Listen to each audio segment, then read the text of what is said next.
বছর ঘুরলেই 2026 বিধানসভা নির্বাচন। আর এই বিধানসভা নির্বাচনে হিন্দু ভোট এক করে মাঠে নামতে চাইছে রাজ্যের বিরোধী দল বিজেপি। চারিদিকে পড়েছে পোস্টার ও ব্যানার। বিরোধী দলনেতা শুভেন্দু অধিকারী বারে বারে হিন্দু ভোটকে অস্ত্র করে 2026-এর বিধানসভা লড়তে চাইছেন। অর্থাৎ পরিষ্কারভাবে বলতে হয়, হিন্দু ভোটের উপর ভর করে ভোট বৈতরণী পারতে চাইছে শুভেন্দু অধিকারী তথা বিজেপি দল। অপরদিকে রাজ্যের শাসক দলও তাদের ভোট ব্যাংক অটুট রাখতে কসুর করছেন না। তারই মাঝে শাসক শিবিরে এক আতঙ্ক দানা বেঁধেছে।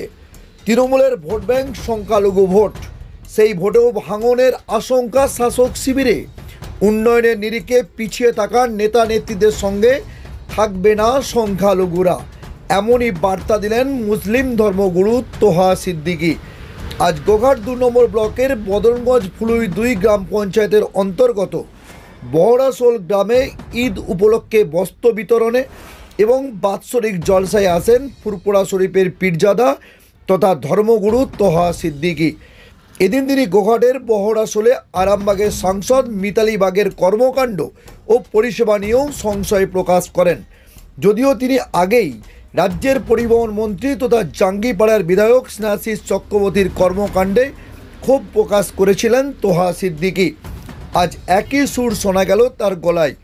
প্রশ্ন উঠতে শুরু করছে, তাহলে কি পায়ের তলায় মাটি হারাচ্ছে শাসক দল তৃণমূল কংগ্রেস? ভাঙন ধরছে কি শাসক শিবিরের ভোট ব্যাংকে?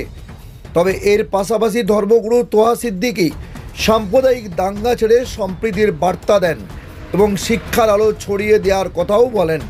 তবে যাই হোক, মুসলিম ধর্মগুরু তোহা সিদ্দিকীর কথাই শাসক শিবিরের কপালে চিন্তা বাড়াবে তা বলাই চলে।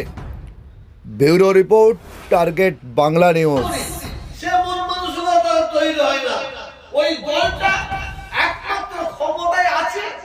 কিসের জন্য? মন্দির মসজিদ আর হিন্দু মুসলমান। আসুন, আমি প্রত্যেককে বলবো, আমরা হাতে হাত থাকে, আমরা সম্প্রদায় শক্তিকে আমি কবর দিচ্ছি, মৃত্যুর আগে পর্যন্ত সম্প্রদায় শক্তির এই বাংলায় জায়গা নেই। কিন্তু দুঃখটা আমাদের একটা আছে, আমাদের দুঃখটা একটা আছে। আমরা বড় শুনে কত মানুষ আছে বলুন, 2000 ভোটার আছে। 2000 ভোটার আপনাদের ভোট দিল, তাদের জন্য আপনি কি বললেন একটু জানার ইচ্ছা হচ্ছিল। আজকে ইচ্ছা হচ্ছিল যে আমাদের প্রধান সাহেব আছে, আমাদের সভাপতি আছে, আর সব সদস্য আছে, বিশেষ করে গোলাপের সভাপতি আছে, আমার খুব প্রিয় মানুষ দিবাসীরা আছে।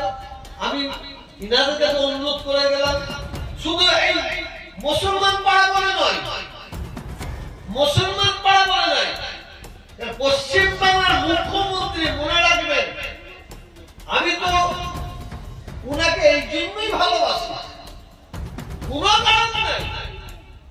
উদাহরণ বলছি, যেদিন এই দুটো জিনিস উনার কাছ থেকে চলে যাবে, সেই দিন আমি তোহা সিদ্দিকী উনার পাশ থেকে পড়ে যাব। দুটো জিনিস বাংলার মানুষের জন্য উনি করেন, আমি তার জন্য পাশে ছিলাম, আজই থাকবো। সেই দুটো জিনিস কি? ওই মমতা ব্যানার্জি উন্নয়ন ছাড়া কিছু বোঝে না, উন্নয়ন ছাড়া কিছু বোঝে না। আর সাম্প্রদায়িকের বিরুদ্ধে যে মহিলা সর্বপ্রথম গর্জে ওঠে, তার নাম হচ্ছে মমতা ব্যানার্জি, তার নাম হচ্ছে মমতা ব্যানার্জি। ববি হাকিমকে কাকে বলেছিল? বলে ববি হাকিমকে তুই আপনি আগে বলেছিস, তুই ববি হাকিমের পায়ের তলায় বস, তারপর তো আমার পাশে জায়গা। আমি মমতা ব্যানার্জিকে চিনি। দেখ, আমি আপনার শুধু হাত জোর করে শেষ অনুরোধটা করে যাচ্ছি, আপনারা ভাইয়ে ভাইয়ে দাঙ্গা করবেন না, ভাইয়ে ভাইয়ে মারামারি করবেন না, কাটাকাটি করবেন না, খুনোখুনি করবেন না। আপনারা এখানে হিন্দু মুসলমান যারা ভাই ভাই আছেন, মিলেমিশে থাকবেন, এইটি আমি আপনাদের কাছে দাবি রেখে গেলাম। সবচেয়ে বড় দাবি, এই যে বাচ্চা শিশু যারা আছে, এরা কিভাবে শিক্ষার আলো পাবে, শিক্ষার জ্যোতি পাবে? আপনি ভিক্ষা করে এদের হাতে শিক্ষার আলো দিন, এদের মহাসিদ্দিকী ফুরফুরা শরীফের পীর জাদা হিসাবে আমি এই জায়গায় দোয়া করে যাচ্ছি। এই জায়গায় আপনাদের পড়াশোনায় হাজার হাজার শাড়ি নিয়ে মানুষ দাঁড়িয়ে থাকে দান করার জন্য। আমি এই দোয়া করি সেই দিন এই দানের শাড়ি পড়াশোনার কোন মানুষের তারা যেন নিতে না আসে, কেন তাদের আল্লাহ এই ক্ষমতা দেন যে আমরা অর্থ উপার্জন করে আমরা আমাদের শাড়ি আমরাই কিনে পড়বো, আর দানের শাড়ি আমাদের দরকার নাই, দানের শাড়ি আমাদের দরকার নাই। যদি আপনারা আপনাদের ছেলে মেয়েদের শিক্ষার আলো দিতে পারেন, শিক্ষার আলো যদি না দিতে পারেন সারা জীবন হাত পাততে হবে। হাত পাতে বলছে কিছু কিছু তারা তাই কিরকম, তারা হচ্ছে দিনের বেলায় তৃণমূলের ভূমিকা অর্জন করে আর রাত্রির বেলা বিজেপি, দিনের বেলায় তৃণমূল রাত্রির বেলায় বিজেপি। যদি ওই ধরনের নেতা আপনার পাড়ায় আমার পাড়ায় আপনার গ্রামে আমার গ্রামে যদি দাঁড়ায় তাহলে একটা ভোট দেবেন না, একটা ভোট দেবেন না। আমি এখানে আসার পরে দিবাসীর রাস্তাতে আমি বন্ধ করা চাইছি আপনাদের এমপি কি নাম যে মিতালি বা তাদের সঙ্গে এখানে আলোচনা করতে চাইছি। এখনই আপনাদের বন্ধু শোনাতে চাইছিলাম যে ঈদগাহ, ঈদগাহ বাউন্ডারি দেওয়া হয়নি, কিসের জন্য দেওয়া হয়নি, কি কারণে দেওয়া হয়নি আমার প্রশ্ন ছিল। আপনারা সবাই মুসলমান ভাইদের বলি, আপনারা জানেন না, আপনারা আলেম ওলামারা বলেন এটা ঈদগাহ, আমরা ঈদগাহ শুনি, এটা ঈদগাহ নয়, এটা তো মসজিদের একটা অংশ, এটা তো মসজিদের অংশ। এই ঈদগাহ ময়দানে জুতো করে হাঁটাহাঁটি যাবে না, হাঁটাহাঁটি করে যাবে না, গরু ছাগল চড়ানো যাবে না, এই ঈদগাহ ময়দানে খেলা যাবে না। আপনি এই ঈদগাহ ময়দানে খেলছেন মানে আল্লাহর ঘরে খেলছেন, মসজিদে খেলছেন। ঈদগাহ ময়দানে জুতো পায়ে ঘুরে বেড়াচ্ছেন মানে আপনি মসজিদে জুতো পায়ে ঘুরে বেড়াচ্ছেন। এটা আমরা সাধারণ মানুষ জানি না। আমরা সামনে পুরো মাঠ করা আছে, পুরো মাঠ করা আছে। যদি কেউ অন্যের মাকে যদি শ্রদ্ধা করতে না পারে সে কোনোদিনই তার নিজের মাকে শ্রদ্ধা করতে পারবে না।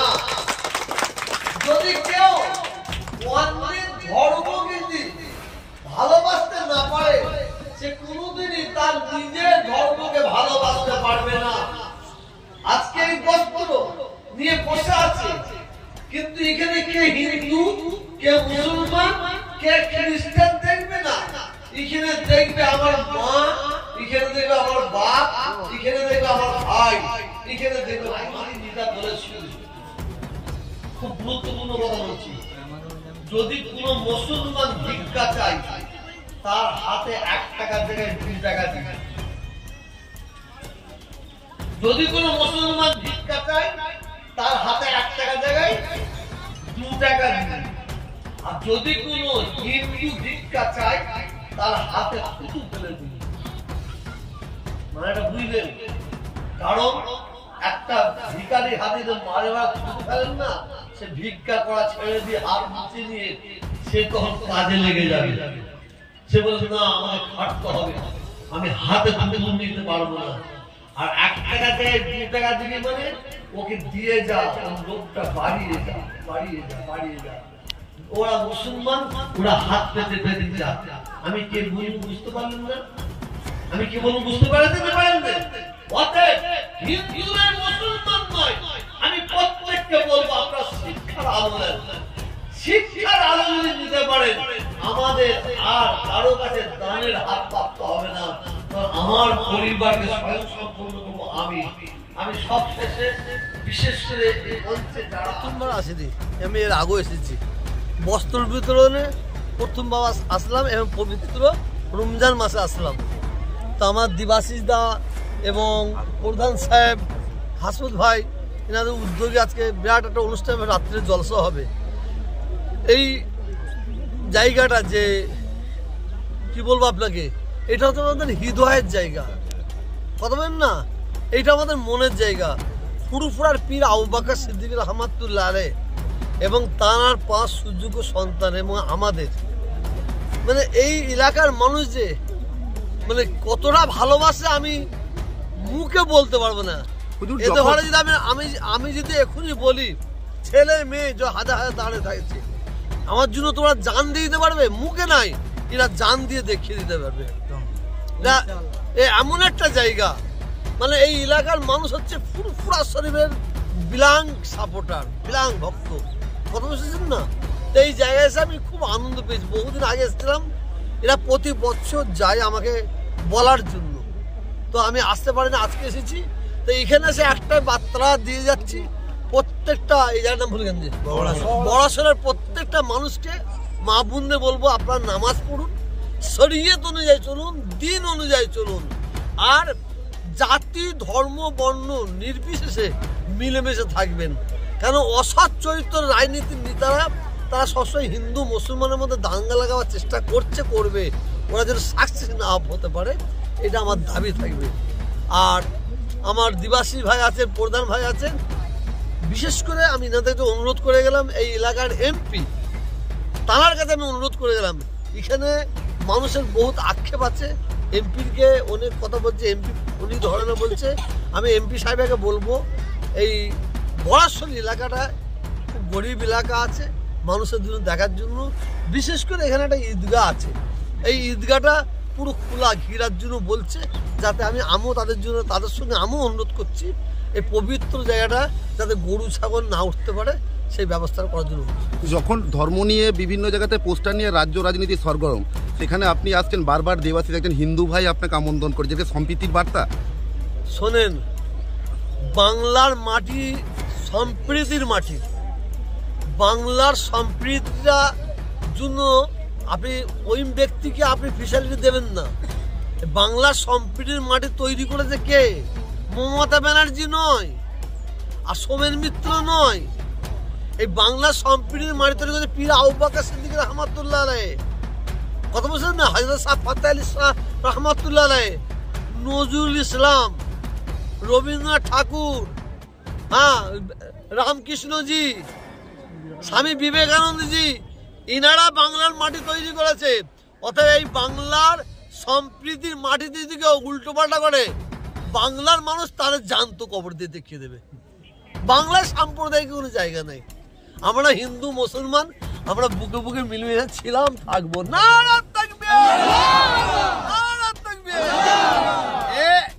এটা আমাদের কাছ থেকে কেউ কেড়ে নিতে পারবে না, কেউ কেড়ে নিতে পারবে না।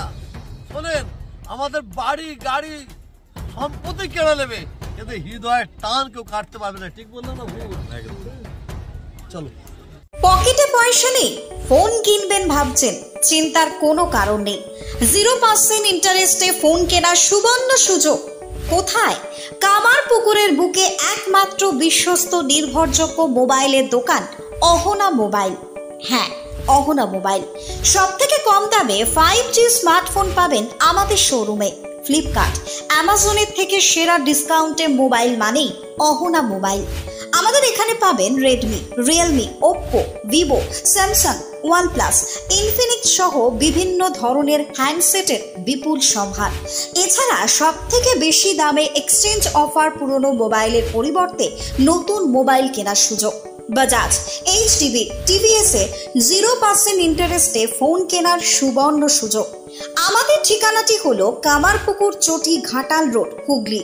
আমাদের ফোন নম্বরটি হলো 8972805205 অথবা 8145922324। প্রোপাইটার রাজেশ দা। ইলেকট্রিক বাইক কিনবেন? ভাবছেন কোথায় কিনবেন? সমস্ত মুশকিল আসান করতে এসে গিয়েছে ই-স্কুটের মেগা শোরুম আমান এন্টারপ্রাইজ। এখানে নামি দামি পরিবেশ বান্ধব ইলেকট্রিক বাইক পাবেন একেবারে কম দামে। আপনার সাধ্যের মধ্যে ইলেকট্রিক বাইকের মেগা শোরুম আমান এন্টারপ্রাইজ। 50,000 টাকা থেকে শুরু পরিবেশ বান্ধব ইলেকট্রিক বাইক, মাত্র 7 টাকায় চলবে 100 কিলোমিটার। এছাড়াও রয়েছে ফাইন্যান্সের সুবিধা। বিস্তারিত জানতে যোগাযোগ করুন আমাদের শোরুমে আমান এন্টারপ্রাইজ, আরামবাগ, পল্লীশ্রী মোড়। আমাদের অপর শোরুমটি হলো আমান এন্টারপ্রাইজ, কামারপুকুর পেট্রোল পাম্পের পাশে। যোগাযোগের নম্বর 7001819289 অথবা 9734834099।